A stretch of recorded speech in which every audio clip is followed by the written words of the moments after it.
Okay, चलिए नमस्कार नमस्कार नमस्कार आप सभी का हमारे तहे दिल से स्वागत है हमारे इस YouTube चैनल पर। और आप सभी को बहुत अच्छे से पता है, मेरा नाम दुर्गेश कुमार शर्मा है और यहाँ पर एक बहुत प्यारी सी सीरीज वाला हम चला रहे हैं जिसका नाम है आर्ट एंड कल्चर, यानी कि कला और संस्कृति पढ़ रहे हैं।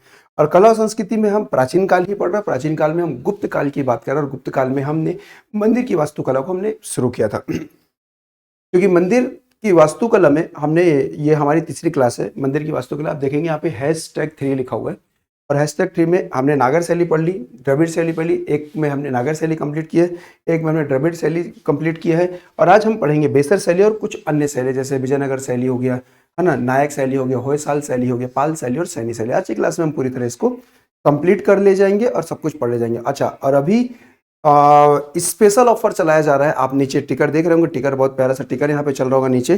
होली सेलिब्रेशन चल रहा है और सभी कोर्सेज पे अप टू 30%, माफ करेंगे, अप टू 70% यहाँ तक ऑफ किया गया है। ठीक है, तो आप यहाँ पर क्या कर सकते हैं, कोई भी कोर्स अभी होली ऑफर में परचेस कर सकते हैं, है ना। तो बहुत अच्छा तरीका रहेगा और बहुत कम किफ़ायती दामों में, मतलब बहुत ही कम दामों में आपको चीज़ें अवेलेबल हो रही हैं। तो यहाँ पर आप देख रहे हैं 40% से बढ़ाकर हमने 70% कर दिया है और बहुत बेस्ट है आपके लिए। तो चलिए, तो आप फटाफट परचेस कर लीजिएगा। और यदि आप इसके पीडीएफ चाहते हैं जो हम क्लास चला रहे हैं, इसके पीडीएफ आपको मेरे Telegram channel Hindi by Durgesh में मिल जाएगा। और इसके साथ ही साथ आप स्टडी आईक्यू का पीएससी वाला चैनल भी क्या कर सकते हैं, ज्वाइन कर सकते हैं। क्या कर सकते हैं, स्टडी आईक्यू का पीएससी वाला चैनल भी ज्वाइन कर सकते हैं। वहां पर भी आपको इसके टेलीग्राम पे भी आपको इसकी पीडीएफ और लिंक प्रोवाइड करा दी जाएगी क्लास की। ठीक है, डेली क्लास शाम को चलती है 6 बजे और 7 बजे इसकी शेड्यूल कर दी जाती टाइम, आप एक बार देख सकते हैं। और यदि आप इसके पहले की क्लासेस देखना चाहते हैं तो प्लेलिस्ट बनी हुई है, प्लेलिस्ट पे जाकर इसके पूरे वीडियोस देख सकते हैं। लगभग 7-8 वीडियो वहाँ पे कंप्लीट करा दिया गया है। सभी एक एक करके आप क्या कर सकते हैं, अपने नोट्स में ऐड कर सकते हैं ताकि आपकी स्टडी जो है वो रुके नहीं और अच्छे से पढ़ सकें। ठीक है, अब जो हम आज पढ़ने वाले हैं, सबसे पहले हम शुरू करने वाले हैं यहाँ पर हम सबसे पहले शुरू करेंगे वो है हमारी एक बेसर शैली। ठीक है, तो चलिए बेसर शैली से हम कहानी अपनी शुरू करते हैं।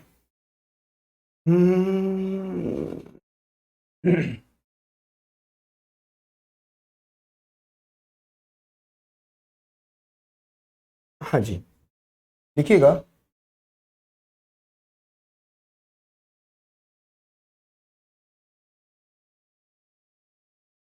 वास्तुकला की बेसर शैली। अब बेसर शैली क्या है, तो याद रखिएगा वास्तुकला की जो बेसर शैली हम समझने वाले हैं वो एक्चुअली जो है नागर शैली और द्रविड़ शैली दोनों का मिला जुला रूप है। बेसर शैली जो है वो नागर शैली और द्रविड़ शैली का दोनों का मिला जुला रूप जो मंदिरों में देखने को मिला वो कहलाया बेसर शैली। अब इस बेसर शैली की शुरुआत कैसे हुई, कब हुई, कहाँ हुई, तो इसके बारे में हम एक एक करके जानकारी में रखते हैं। सबसे पहले मैं आपसे बताना चाहूंगा कि बेसर शैली की शुरुआत कब से हुई। अगर हम बेसर शैली की शुरुआत की बात करें तो बेसर शैली की जो शुरुआत मानी जाती है वो मानी जाती है आपकी 7वीं शताब्दी ईस्वी के मध्य में। तो हम कह सकते हैं ये 7वीं शताब्दी ईस्वी के मध्य में किनके द्वारा शुरू किया गया था, तो ये शुरू किया गया था चालुक्य शासकों द्वारा। इनके द्वारा चालुक्य शासकों द्वारा इस शैली का क्या किया गया था, निर्माण किया गया था और विकसित किया गया था। चालुक्य शासकों द्वारा निर्माण किया गया था और यहां पर इस शैली को कर्नाटक शैली के नाम से भी जाना जाता है। याद रखिएगा, इस शैली को हम कर्नाटक शैली के नाम से भी जानते हैं। तो यहां पर आप लिख सकते हैं छोटा सा कि इसे कर्नाटक शैली भी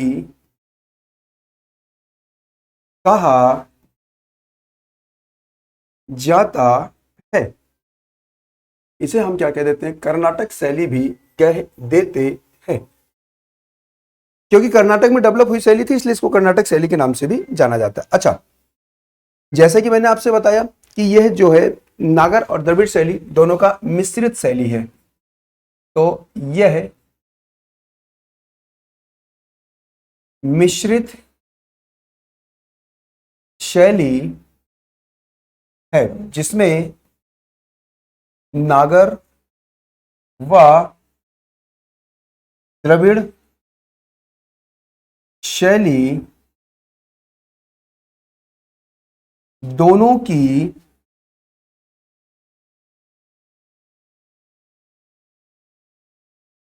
विशेषताएं समाहित हैं। दोनों की विशेषताएं क्या है आपकी? समाहित है। दोनों की क्या है इसमें? विशेषताएं समाहित है। यानी कि बेसर शैली जो है it is totally based on नागर शैली एंड द्रविड़ शैली, दोनों शैली में, इसलिए इसको मिश्रित शैली के नाम से भी जाना जाता है। और इसे हम क्या कह देते हैं प्यारे दोस्तों? कर्नाटक शैली भी कह देते हैं। अब क्या क्या इसकी विशेषताएं हैं, क्या क्या इनकी विशेषताओं में हम देख पाते हैं, क्या क्या इनमें विशेषताएं देखने को मिल जाएंगी। तो आइए इनकी हम कुछ विशेषताओं के बारे में डिस्कस कर लेते हैं। कुछ विशेषताओं के बारे में हम इनमें क्या करते हैं, बात कर लेते हैं।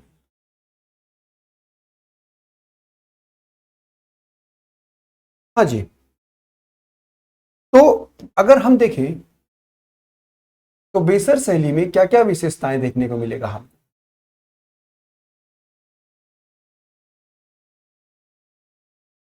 क्या क्या विशेषताएं इसमें हमको आपको देखने को मिलेगा। तो कुछ बातें हैं जिसको हमको यहाँ पर क्या करना है, बहुत अच्छे से डन करते हुए चलना है, बहुत अच्छे से डन करते हुए देखना है। अब देखिए, अगर हम विशेषताओं की बात करें तो सबसे पहली विशेषता निकल के आती है कि इसमें विमान और मंडप को ज्यादा महत्व दिया गया। इस शैली में क्या किया गया कि विमान व मंडप को ज्यादा महत्व दिया गया। यानी कि विमान का मतलब मैंने आपसे बोला शिखर की बात हो रही है, और मंडप आप जानते हैं, ये मंदिर आप देख रहे होंगे तो ये जो बनाए गए हैं ये विमान पर और इसके मंडप पर ज्यादा ध्यान दिया गया। ये मंदिर आप देख रहे हैं, यहाँ पर मंदिर बहुत फेमस है, फिर लिखा है। और इसमें खुले प्रदक्षिणा पथ भी देखने को मिला, इसमें खुला प्रदक्षिणा पथ भी देखने को हमको मिलता है। क्या मिलता है? खुला प्रदक्षिणा पथ, जिसके चारों तरफ घूमा जाता है ना, घूमते हैं, फेरा लगाते हैं मंदिरों के चारों तरफ, वो बोलते हैं। इसमें खुला प्रदक्षिणा पथ मतलब इसके बाहर से ही आप क्या कर सकते हो, पूरी तरह मंदिर का फेरा लगा सकते हो, प्रदक्षिणा पथ देखने को आपको मिलता है। अच्छा, खंभों, दरवाजों और छत को बारीक नक्काशी से सजाया जाता था। ठीक है, तो यहां पर क्या किया गया, अगर देखा जाए तो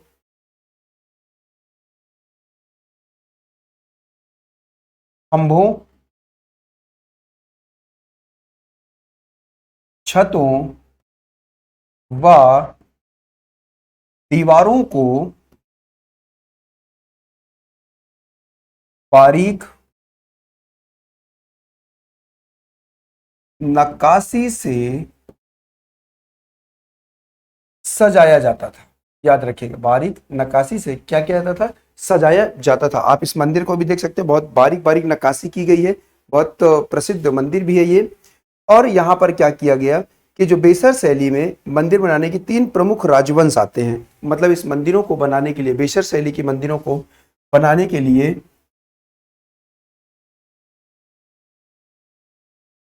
बेसर शैली के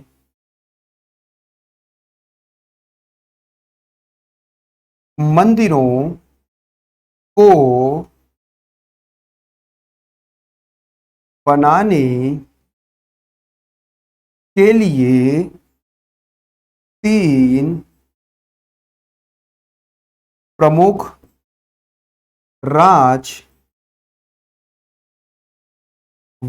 की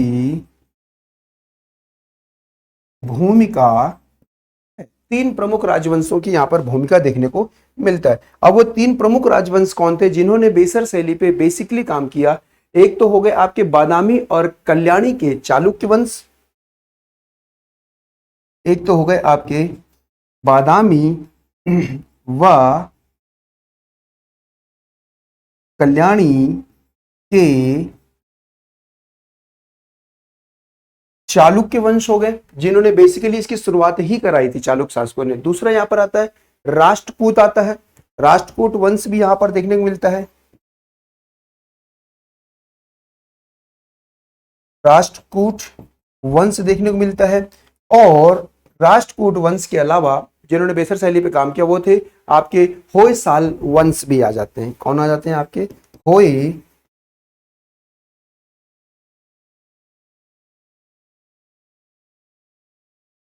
आ जाते हैं आपके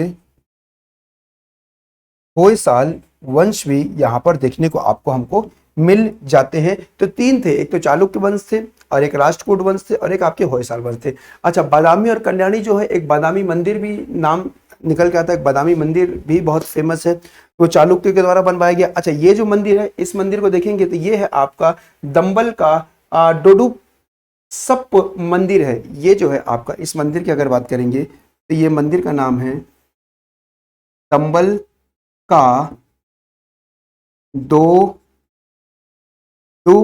सप मंदिर, जो कर्नाटक में ही स्थित है। ये चालुक्य के द्वारा बनवाया गया था, चालुक्य के द्वारा बनवाया गया था। और वहीं पर राष्ट्रकूट की बात करें तो राष्ट्रकूट ने जो एलोरा में कैलाश मंदिर आप देखते हैं, जो एलोरा में कैलाश मंदिर देखते हैं, मैंने आपको पढ़ाया था कैलाश मंदिर, और मैंने आपको बताया था कि जो कैलाश मंदिर है राष्ट्रकूट वंश के द्वारा बनवाया गया था। और ये किस शैली में बनाया गया है? तो मेरे प्यारे दोस्तों, बेसर शैली में बनाया गया। एक बहुत अनोखा उदाहरण निकल के आ जाता है। और वहीं पे अगर मैं आपसे बात करूं, वहीं पे अगर मैं आपसे बात करूं तो एक है आपका जो होयसाल वंश ने बनवाया था वो मंदिर है, उस मंदिर का नाम है आपका हेलेबिडू, हेलेबिडू का मंदिर, हेलेबिडू का मंदिर जो निकल के आता है कर्नाटक में ही, हेलेबिडू का मंदिर, ये भी होयसाल वंश द्वारा बनवाया गया था, जो किस शैली में था? आपका बेसर शैली में यहां पर देखने को मिल जाता। अच्छा, नागर शैली का जो प्रभाव है बेसर मंदिर के आपके वक्र रेखी शिखर और वर्गाकार आधार में हमें दृष्टिगोचर होता है। नागर शैली का जो आप देखते हैं, जो यहाँ पर आधार देखते हैं, जो नीचे का बेस देख रहे हैं आप यहाँ पर, वो बेस बनाया गया था और शिखर बनाए गए थे। मतलब ये जो लंबे लंबे वर्गाकार आप देखेंगे तो यहाँ पर चबूतरे बनाए गए थे, और ये जो शिखर देखने को मिलता है, ये लंबे लंबे शिखर, ये नागर शैली से प्रभावित था बेसर शैली में। अच्छा, वहीं पे बोला जाता है कि द्रविड़ शैली का जो प्रभाव था वह जटिल नक्काशियों और मूर्तियों और विमान के डिजाइन पर आधारित है। वहीं पे अंदर में मंदिर की जो मूर्तियां हैं उसमें जो नक्काशी की गई है और जो छत यहाँ पर शिखर के ऊपर की जो डिजाइन है, ये द्रविड़ शैली से लिया गया है इस मंदिर में। तो बेसर शैली में बेसिकली नागर शैली का प्रभाव आपके बाहर के चबूतरे जो वर्गाकार होते थे उस पे और शिखर पे आते थे, उसके ऊपर जो नक्काशी की गई थी, बारीक नक्काशी की गई थी, वो द्रविड़ शैली था। अंदर जो मूर्ति विराजमान किए गए वो द्रविड़ शैली पे बनाए गए थे। और साथ ही साथ जो शिखर बनाए जाते थे, जो यहाँ पर आप देखेंगे विमान का जो डिजाइन, ये ऊपर छत का जो डिजाइन था, ये किस पे बनाया गया था? द्रविड़ शैली पे प्रभावित है। कौन सा? बेसर शैली। तो ये बेसिकली जो हम पढ़ रहे हैं यहाँ पर, ये बेसर शैली यहाँ पर निकल कर आ जाता है। और मैंने आपसे बोला कि बादामी मंदिर भी याद रखिएगा, बहुत इंपॉर्टेंट है। बादामी मंदिर भी बहुत इंपॉर्टेंट है। यहाँ पर मैं एक छोटा सा बता देता हूँ बादामी मंदिर के बारे में। तो आप सभी फटाफट हेडिंग लगा लीजिए, बादामी का मंदिर, बादामी का मंदिर, हेडिंग लगा लीजिएगा, बादामी का मंदिर। ठीक है, ठीक है। तो आप ये जो मंदिर जो इमेज देख रहे हैं, ये बादामी के मंदिर का इमेज यहाँ पर आता है। और बादामी के मंदिर की बात करेंगे तो इसमें क्या क्या खासियत है? एक तो बादामी के मंदिर की बात करेंगे तो कहां पर स्थित है? तो बादामी मंदिर जो है ये कर्नाटक पर स्थित है, याद रखिएगा, कर्नाटक में स्थित बादामी मंदिर जो कर्नाटक पर स्थित है। अच्छा, ये चालुक्य शासकों की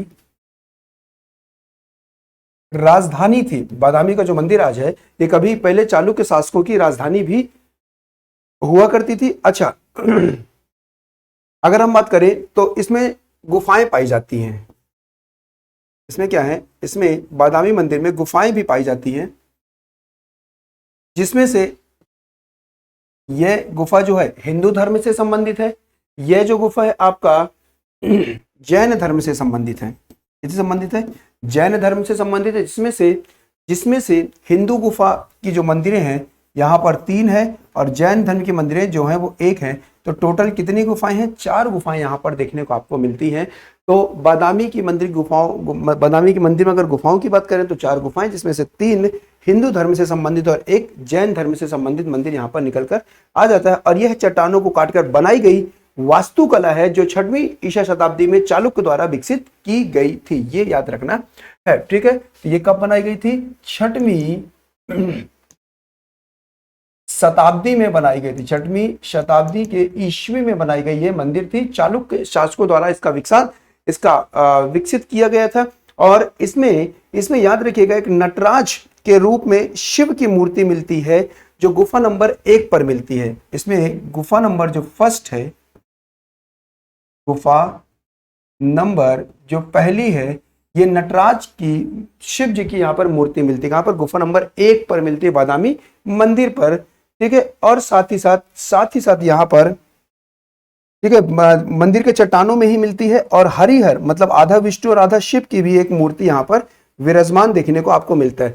ठीक वहीं पे अगर हम बात करें गुफा नंबर 2 की बात करें, 4 गुफाएं हैं। गुफा नंबर हम 2 की बात करें तो गुफा नंबर 2 में अंदर तरफ क्या मिलती है? आपके त्रिविक्रम के रूप में भगवान विष्णु को मुख्य रूप से समर्पित किया गया है। मतलब इसमें जो गुफा नंबर 1 है वह आपकी नटराज की शिव जी की मूर्ति और हरिहर दोनों मिलते हैं, हरि और हर दोनों मिलते हैं। गुफा नंबर 2 में भगवान विष्णु की मूर्ति को, हिंदू धर्म से 3 है ना, भगवान विष्णु की मूर्ति यहाँ पर देखने को मिलती है। और भगवान विष्णु के रूप में यहाँ पर आपके वामन अवतार या बौना अवतार यहाँ पर देखने को मिलेगा गुफा नंबर 2 में हिंदू धर्म में। और हिंदू धर्म के गुफा नंबर 3 में क्या मिलता है? यहाँ पर आपको मिलता है, यहाँ पर आपका वासुदेव की मूर्ति मिलती है, वराह की मूर्ति मिलती है और नरसिंह देव की मूर्ति यहाँ पर देखने को मिलता है हिंदू धर्म में। और चौथे गुफा की बात करें जो जैन धर्म से संबंधित है, इसमें क्या मिलता है? आपका बाहुबली, पार्श्वनाथ और महावीर की जटिल मूर्तियां देखने को मिलती है। कहां पर? गुफा नंबर 4 पर यहाँ पर आपको सारी चीजें देखने को मिल जाती है। क्लियर है सभी को? बहुत बढ़िया। अच्छा, इन 4 गुफाओं के अतिरिक्त जो है यहाँ पर अगस्त्यक झील के चारों ओर कुछ अतिरिक्त गुफाएं हैं जो बौद्ध धर्म से संबंधित है। ये जो झील आप देख रहे हैं, ये झील है, ये अगस्त्यक झील है। ये इस झील का नाम क्या है? अगस्त्यक झील निकल के आता है। इसके चारों तरफ और भी अगर कई गुफाएं देखने को मिलती है इस मंदिर के, तो वह बौद्ध धर्म से संबंधित गुफाएं यहाँ पर देखने को मिलती है। तो थोड़ा सा मैंने यहाँ पर सावी हो जाएगा, अगस्त झील है ये, ठीक है। अगस्त झील के चारों तरफ ये मंदिर है और इसके आसपास मतलब इन 4 गुफाओं के अलावा अगर और भी गुफाएं वहां मिलती है तो वह बौद्ध धर्म से संबंधित गुफाएं हैं, ठीक है। तो ये सभी बादामी मंदिर जो मैंने आपको समझाया, ये सभी बेसर शैली के एक नमूने हैं और एक बहुत फेमस उदाहरण है। बादामी मंदिर के बाद हम चलते हैं अगली शैली पे, जिसका नाम है नायक शैली। कौन सी शैली है? उसका नाम है नायक शैली। आइए देखते हैं नायक शैली जो है वो किस लिए फेमस और क्यों हम इसको पढ़ते हैं। नायक शैली, एक बहुत प्यारा सा इमेज दिख रहा होगा आपको, मीनाक्षी मंदिर दिख रहा होगा। ये जो मंदिर आप देख रहे हैं, इट इज मीनाक्षी मंदिर, मीनाक्षी टेम्पल है ये। हाँ, कहां पर अवस्थित है जरा आप मुझे कमेंट करके बताएंगे क्या मीनाक्षी मंदिर कहां पर अवस्थित है? यस, बिल्कुल, कई बार मूवीज में भी आपने देखा होगा इस मीनाक्षी मंदिर को, है ना, कई मूवीज में भी दिखाया गया है। तो इसके बारे में भी हम थोड़ा सा जानकारी ले लेते हैं कि ये है क्या और कैसे इंपॉर्टेंट हमारे लिए और क्यों इंपॉर्टेंट है। तो सबसे पहले यहाँ पर कुछ बातें देखिए, नागर शैली के बाद द्रविड़ शैली, द्रविड़ शैली के बाद बेसर शैली, ये 3 बड़ी शैलियां थी। इसके बाद सब क्षेत्रीय शैलियां निकल के आते हैं। जैसे नायक शैली नायक वंश के द्वारा बनवाई गई थी। तो यहाँ पर लिखा 16वीं शताब्दी से 18वीं शताब्दी ईस्वी के बीच नायक शासकों के अधीन मंदिर वास्तुकला की नायक शैली विकसित हुई थी। नाम से ही क्लियर, नायक जो वंश थे उनके द्वारा इस नायक शैली का निर्माण किया गया था। कब से कब तक? 16वीं शताब्दी से 18वीं शताब्दी तक। फिर कहा गया कि इसे मदुरै शैली के नाम से भी जाना जाता है। Very very important. अगेन ये देखिए पॉइंट निकल के आता है कि इसे क्या कहा जाता है? मदुरै शैली के नाम से भी जाना जाता है। जैसे हमने इसके पहले पढ़ा था कर्नाटक शैली, तो यहां पर हमने क्या पढ़ा? मदुरै शैली के नाम से भी ये जाना जाता है। और यह वास्तु शिल्पीय दृष्टि से द्रविड़ शैली के समान ही है। मतलब इसमें जो बनाया गया नक्काशियां हैं मंदिरों की, वो लगभग द्रविड़ शैली से मेल खाती है। पूरी तरह द्रविड़ शैली तो नहीं, लेकिन बहुत हद तक द्रविड़ शैली से ये मेल खाती हुई नजर आ जाती हैं। लेकिन यह काफी व्यापकता लिए हुए है, इसे इस्लामी प्रभाव भी है। याद रखिएगा, इस मंदिर में इस्लामी प्रभाव भी देखने को मिलता है। मैं आपको पढ़ाऊंगा इस्लामी प्रभाव कैसे है। मंदिर जब इस्लामों का मंदिर बनना शुरू किया, जब मैं मध्यकाल आपको पढ़ाऊंगा, मध्यकाल में सबसे ज्यादा इस्लामी मंदिरों का निर्माण हुआ, मतलब मंदिर तो नहीं बोलेंगे, मस्जिदों का निर्माण हुआ बहुत सारे। तो मंदिर से ही उन्होंने उठाकर मस्जिद का निर्माण किया, तो मंदिर को ही उन्होंने बदला था। सारी चीजें हम पढ़ेंगे। अभी तो प्राचीन काल खत्म होने वाला है, बस एक दो वीडियो में प्राचीन काल पूरा खत्म हो जाएगा, ठीक है। फिर लिखा है कि इसकी कुछ विशेषताएं जो हैं अनूठी है, यानी कि नायक शैली की कुछ विशेषताएं हैं। उन विशेषताओं को हम क्या करेंगे, यहाँ पर पढ़ते हुए चलेंगे। तो चलिए सबसे पहले यहाँ पर कुछ विशेषताओं के बारे में हम डिस्कस करते हैं। तो विशेषताओं की अगर हम बात करें किसकी, नायक शैली की, तो सबसे पहली विशेषता निकल के आएगा कि बरामदे के साथ साथ गर्भगृह के चारों ओर बड़े गलियारे का निर्माण किया गया। याद रखिएगा, बरामदे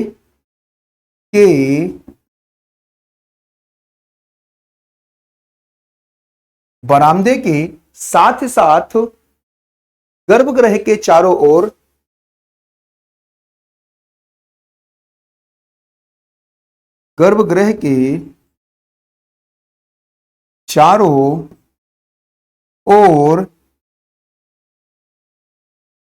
बड़े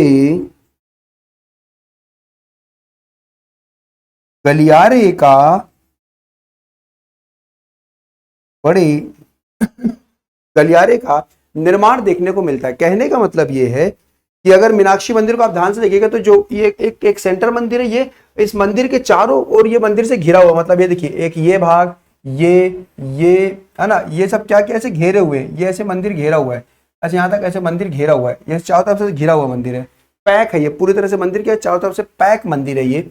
तो इसलिए कहा गया कि बरामदे के साथ, मतलब जो बीच में बरामदा है उसके साथ साथ एक बड़ा सा एरिया घेर दिया गया, जो द्रविड़ शैली से विकसित हुआ था, ठीक है। चारों कल एक मैंने मूवी दिखाई थी ना, सामी 2 मूवी विक्रम की, तो उसमें दिखाया था गलियारा पूरा घेरा हुआ था। वैसे ही कुछ यहाँ पर नायक शैली में भी देखने को आपको मिलता है। अच्छा, इसे कहा क्या जाता है, इसे पराक्रम कहा जाता था, ठीक है। इस पूरे जो आप पूरी तरह से चारों तरफ से घिरा हुआ है, ये जो चारों तरफ से घिरा हुआ है, इसे क्या कहा जाता है, आपका पराक्रम कहा जाता है या पराक्रम कहा जाता है, पराक्रम कहा जाता है। याद रखिएगा, जो गलियारे से घिरे हुए बड़े बड़े गलियारे, उस गलियारों को क्या कहा जाता है, आपका पराक्रम या पराक्रम कहा जाता है।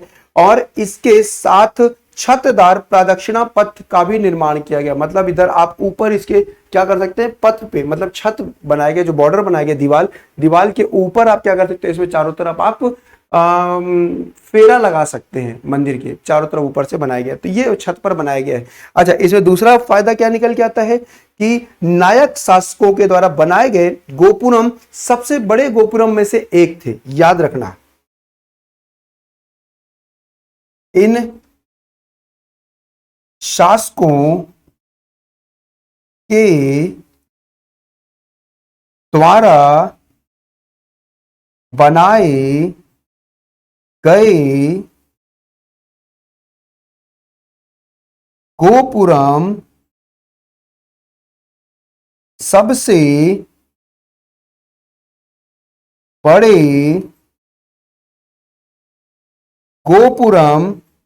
गोपुरम में से एक थे। ये याद रखना, ये सबसे बड़े गोपुरम में से थे, मतलब बड़े बड़े जो गोपुरम, बड़े बड़े जो गेट बनाए गए थे, वो नायक शैली में ही बनाए गए थे। मतलब दक्षिण भारत में जाएंगे तो सभी मंदिरें ऐसे ही मिलेंगे आपके, लेकिन उसमें सब में गोपुरम मिलेगा, लेकिन जो बड़े गोपुरम, बड़े बड़े गेट आपको मिलेंगे, वो एक्चुअली वो नायक शैली की एक क्या है, अनूठी विशेषताओं में से एक निकल कर आ जाता है। मदुरई का जो मीनाक्षी मंदिर है, गोपुरम दुनिया का सबसे ऊंचा गोपुरम है। याद रखना, ये जो गोपुरम है यहाँ पर, ये जो आप गेट देख रहे हैं यहाँ पर मीनाक्षी मंदिर का, ये जो यहाँ पर गेट दिख रहे हैं, ये दुनिया का सबसे ऊंचा गोपुरम, सबसे बड़ा गोपुरम में से एक है, ठीक है, मीनाक्षी मंदिर का।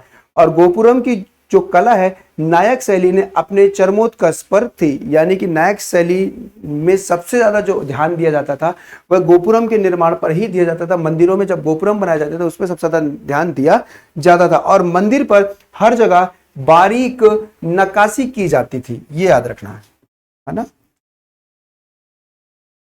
मंदिर पर हर जगह बारीक नक्काशी की जाती थी। मंदिर पर हर जगह क्या की जाती थी, बारीक नक्काशी देखने को आपको मिलता था। तो ये बहुत बेसिक सी बात कर रहे हैं हम, नायक शैली की बात कर रहे हैं। अब ये जो मीनाक्षी मंदिर देख रहे हैं, मदुरई में जो स्थित मीनाक्षी मंदिर है, अगर इसकी हम कुछ विशेषताओं की बात करें तो सबसे पहले याद रखना कि ये जो मीनाक्षी मंदिर है किस नदी के तट पर बना हुआ है। तो मीनाक्षी मंदिर जो है ये मेरे प्यारे साथियों वैगई नदी के तट पर बसा हुआ है। किस तट पर, वैगई नदी के तट पर बसा हुआ मंदिर है, ये याद रखना। किसके, वैगई नदी के तट पर बसा हुआ मंदिर है, जिसे 12वीं से 13वीं शताब्दी के बीच में बनाया गया था। जिसे 12वीं से 13वीं शताब्दी के मध्य क्या किया गया था, इसका निर्माण कराया गया था। किसका, मदुरई के मीनाक्षी मंदिर का। और यहां पर पार्वती के रूप में जो मीनाक्षी देवी, हम बोल जिनको मीनाक्षी देवी कहते हैं, एक्चुअली ये मीनाक्षी जो है ये पार्वती जी की मूर्ति है। ये किनकी मूर्ति है, माता पार्वती की मूर्ति यहां पर विराजमान की गई है मदुरई के अंदर, जिन्हें मीनाक्षी कहा जाता है साउथ में। और उनके पति शिव के रूप में सुंदेश्वर को समर्पित किया गया है। मीनाक्षी के अंदर पार्वती मिलते हैं जिनको मीनाक्षी कहा गया है, और यहां पर शिव जी मिलते हैं जिन्हें सुंदेश्वर के नाम से भी कहा गया है। एक सुंदेश्वर मिलते हैं जो शिव जी की मूर्ति है वहां पर मीनाक्षी मंदिर के अंदर। किनकी है, शिव जी की मूर्ति यहां पर देखने को आपको मिलता है। और यहां पर मीनाक्षी मंदिर जो है आपका पाडल पेत्र स्थल में से एक है। अब पाडल पेत्र स्थल क्या होता है, तो पाडल पेत्र स्थल जो होता है मेरे प्यारे साथियों, पाडल पेत्र स्थल मैं लिख देता हूं, कभी एग्जाम में आ जाए, पाडल पेत्र स्थलम।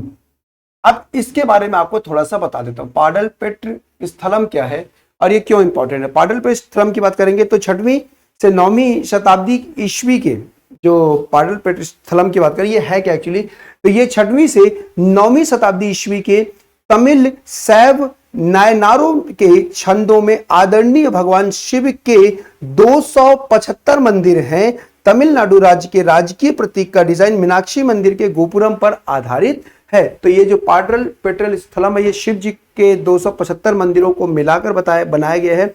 और ये जो 275 मंदिर है ये तमिलनाडु राज्य के राजकीय प्रतीक का जो डिजाइन है मीनाक्षी मंदिर के गोपुरम पर आधारित देखने को मिलता है।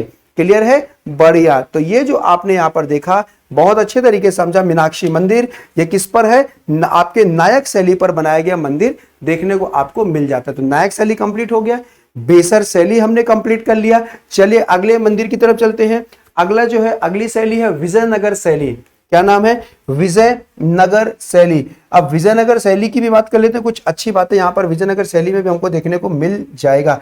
जैसे सबसे पहले बात करेंगे कि विजयनगर जो साम्राज्य था 1336 से 1565 यानी कि आपका 1336 से लेकर 1565 ईस्वी के शासक कला और वास्तुकला के महान संरक्षक थे। उस समय जो थे, कौन थे ये महान संरक्षक देखने को आपको मिले, महान संरक्षक थे। अच्छा, जिनकी राजधानी जो थी हम्पी कर्नाटक थी। जितने भी विजयनगर के साम्राज्य के जो शासक थे उनकी राजधानी क्या थी, हम्पी थी।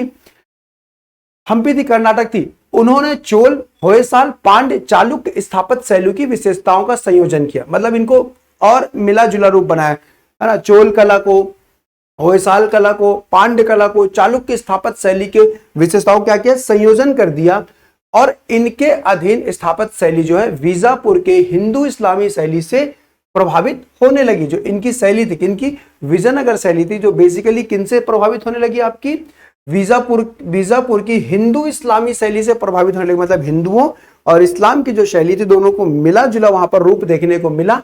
और इस अवधि के दौरान निर्मित मंदिरों में परिलक्षित होती है। इन मंदिरों की विशेषताएं क्या क्या थी, यानी कि आप ये जो मंदिर देख रहे हैं इन मंदिरों की क्या क्या विशेषताएं देखने को आपको मिलता है। आइए हम यहाँ पर क्या करते हैं, बहुत अच्छे तरीके से समझते हैं।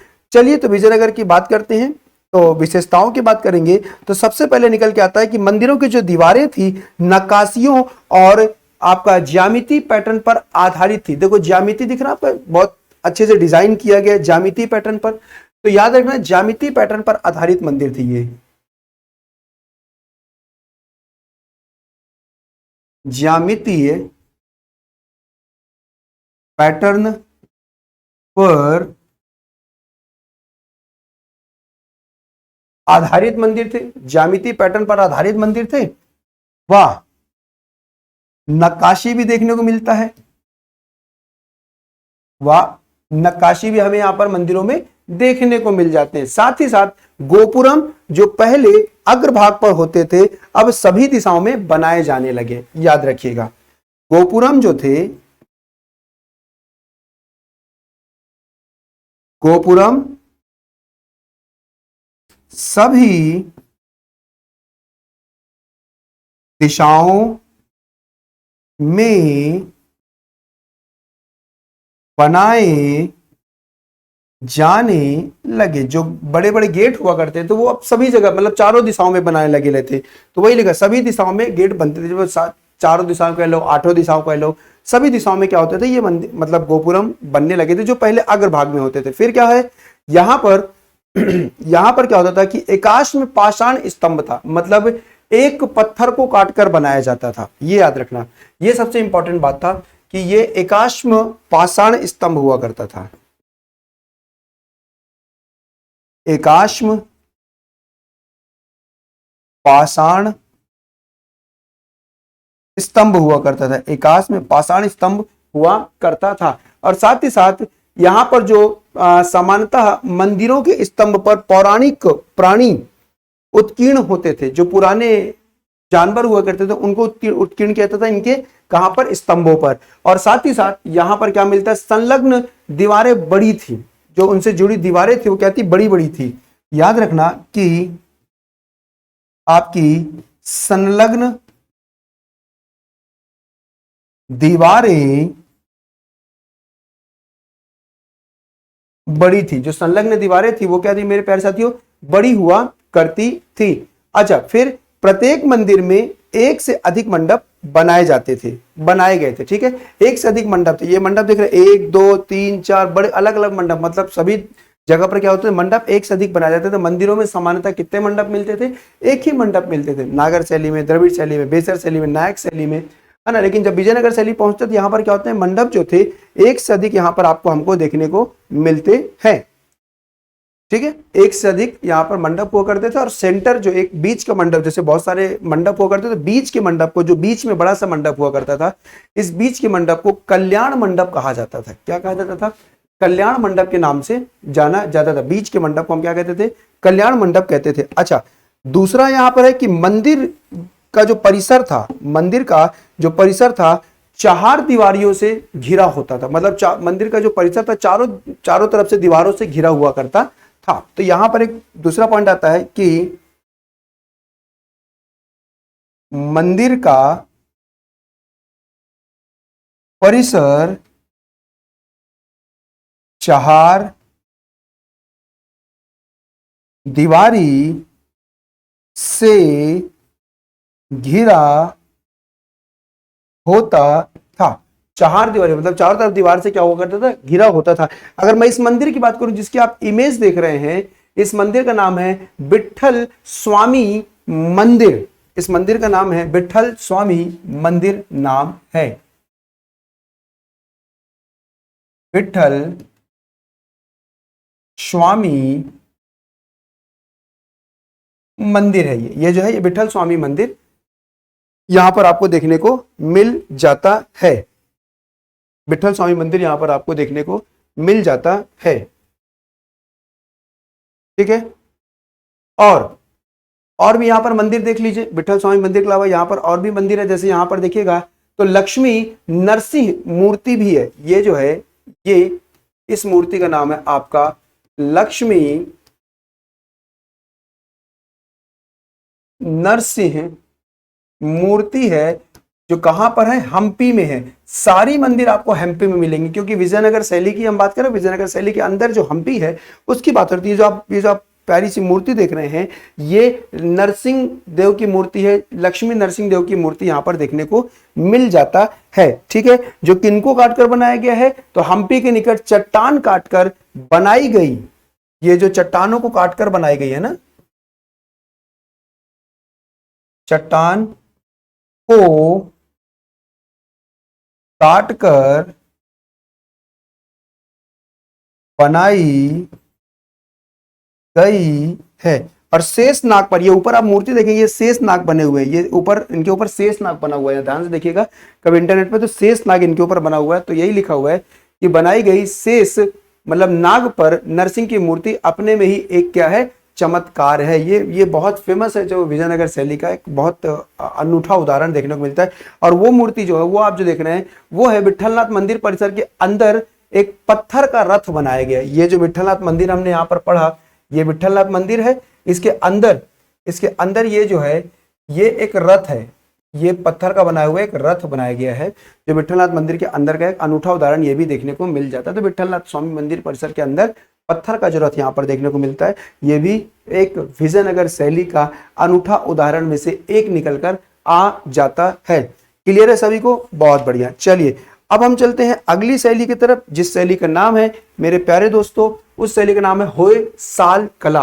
होयसाल शैली कह लीजिए, होयसाल कला कह लीजिए, जो आपको ठीक लगे आप इसको कह सकते हो। होयसाल कला क्या है, तो कर्नाटक क्षेत्र में मैसूर के निकट, देखिए अब कर्नाटक में ही अब मैसूर पहुंच गए हम। ठीक है, हम कर्नाटक शैली कहीं और पढ़े हैं, नायक शैली के नाम पे, वही नायक शैली और होयसाल शैली लगभग एक जैसी दिखने वाली शैली है। ठीक है, तो हमने कहा कर्नाटक क्षेत्र में मैसूर के निकट यहाँ पर होयसाल शासकों के अधीन बने मंदिरों ने कला की होयसाल शैली के रूप में ज्ञात अपनी स्वयं की एक विशिष्ट शैली विकसित की थी।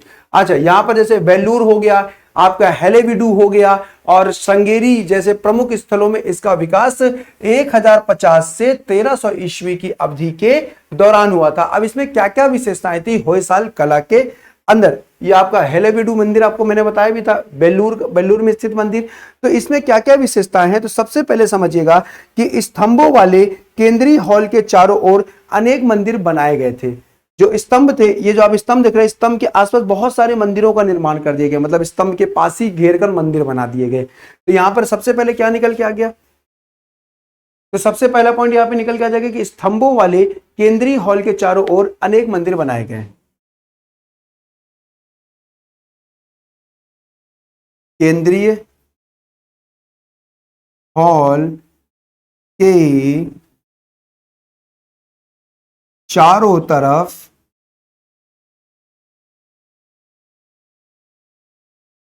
मंदिरों का निर्माण, चारों तरफ मंदिरों का निर्माण किया गया था।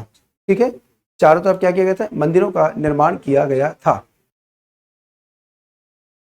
मंदिरों का निर्माण किया गया था। अच्छा, याद रखिएगा ये पंचायतन शैली जो हमने पढ़ा ना, पंचायतन शैली के विपरीत शैली का निर्माण किया गया था इसमें।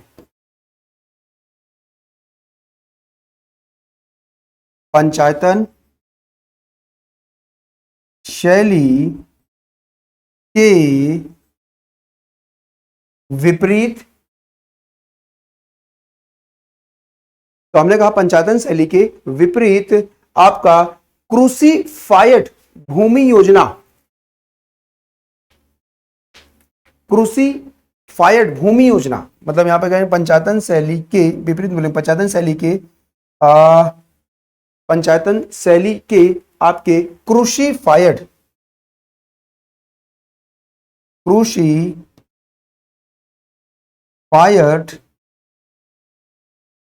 शैली के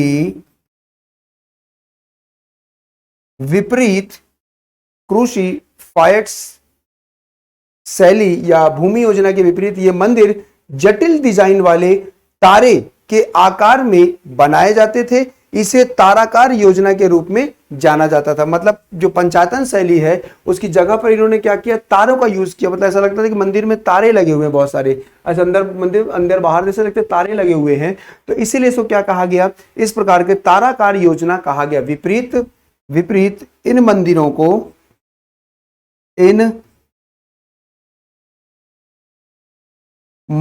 को ताराकार योजना कहा गया। याद रखिएगा, तो यहां पर पंचायतन शैली का प्रयोग नहीं किया जाता था, बल्कि ताराकार योजना का प्रयोग किया जाता था। अच्छा, यहां पर मुलायम बलुआ पत्थरों का प्रयोग किया गया। इन मंदिरों में मुलायम बलुआ पत्थरों का प्रयोग किया गया। मुलायम बलुआ पत्थरों का प्रयोग, ठीक है। अच्छा, इसी तरीके की और डिटेल पढ़ना चाह रहे हैं तो फटाफट, मैं भी कह रहा हूँ ऑफर चल रहा है, फटाफट होली फेस्टिवल है, 70% ऑफ पे साथ कोर्स परचेस कर लो, और इससे भी डिटेल में मजेदार तरीके से हम पढ़ने वाले हैं। यहाँ पर तो एक छोटा सा आपको डेमो समझ लिया, डेमो के रूप में मैं चीजें यहाँ पर एक्सप्लेन कर रहा हूँ, वहां पर तो और डिटेल में पढ़ने वाले। तो मुलायम बलुआ पत्थरों का क्या कहता था, प्रयोग किया जाता था, ठीक है। और मूर्तियों के माध्यम से मंदिर के अलंकरण पर बहुत अधिक बल दिया गया था। मतलब पूरे मंदिर को सजाने के लिए हम क्या करते थे, बहुत सारी मूर्तियां बना देते थे, ठीक है। तो याद रखना कि मूर्तियों से मंदिरों को अलंकरण किया गया था। आप कभी कभी देखना, कोई मंदिर जाएंगे तो बहुत सारी मूर्तियां बनी मिल जाती हैं आपको, मतलब खजुराहो शैली में भी आपको मिल जाएगा, खजुराहो में जाएंगे तो ठीक इसी प्रकार से यहाँ पर होयसाल शैली में भी देखने को मिला यहाँ पर, ठीक है।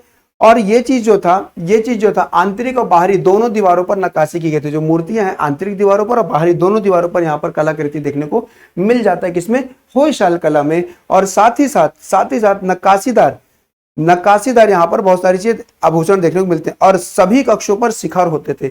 जितने भी कक्ष थे, ये जैसे एक कक्ष ये वाला है, ये एक कक्ष दिख रहा है, इस कक्ष का शिखर ये था, ये एक कक्ष दिख रहा है, इस कक्ष का शिखर ये था। मतलब सभी कक्ष के अपने शिखर हुआ करते थे होयसाल शैली में। तो अपने सभी कक्षों क्या हुआ करते थे, शिखर हुआ करते थे।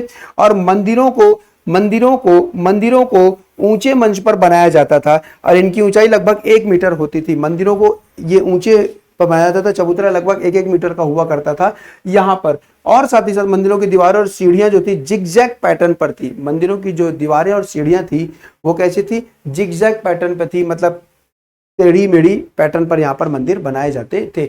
ये जो बेसिकली मैंने आपको यहाँ पर समझाया, ये पूरी तरह से किस पे बेस्ड है, आपके होयसाल कला पर बेस्ड है। क्लियर है। जिस मंदिर को आप देख रहे हैं, ये जो मंदिर है ये आपका चिन्ना केशव मंदिर है, जो सोमनाथपुरा के नाम से जाना जाता है। चिन्ना केशव मंदिर, ये जो मंदिर देख रहे हैं आप, इस मंदिर का नाम है आपका चिन्ना केशव मंदिर। चिन्ना केशव मंदिर जो आपके सोमनाथपुरा के नाम पे जाना था, मतलब सोमनाथपुरा में स्थित ये मंदिर है। चिन्ना केशव मंदिर जो सोमनाथपुरा में स्थित मंदिर है। क्लियर है सभी को, बिल्कुल क्लियर हो गया होगा। चलिए अब यहां पर आता है आपका पाल और सैनी शैली, जो अंतिम टॉपिक है हमारा, पाल और सैनी शैली।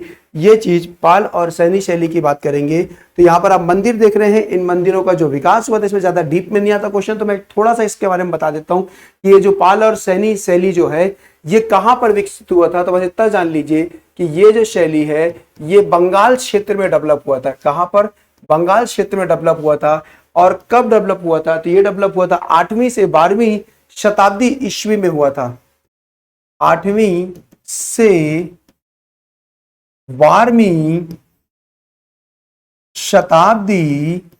शताब्दी ईस्वी के मध्य विकसित हुई ये शैली थी। ठीक है, दोनों मंदिर आप देखिएगा, दोनों मंदिर मैं आपको बताऊंगा। ठीक है, बिल्कुल। और पाल मुख्यतः बौद्ध शासक थे, याद रखना। पाल जो शैली थी मुख्यतः बौद्ध शासकों के लिए बनाई जाने वाली मंदिर थी यहाँ पर। और ये जो वास्तुकला है आपका ध्यान रखिएगा, हिंदू और बौद्ध दोनों के लिए बनाई जाने वाली शैली थी। तो पाल जो थी बौद्ध से संबंधित थी और सैनी जो थी वो हिंदू से संबंधित थी। सेन शैली है ये हिंदू धर्म से संबंधित है। इससे हिंदू धर्म से, और जो पाल शैली है ये बौद्ध धर्म से संबंधित शैली देखने को यहां पर आपको मिलता है। बस इतनी ही जानकारी आपको यहां पर रखनी है, इससे ज्यादा कुछ भी नहीं पढ़ना है।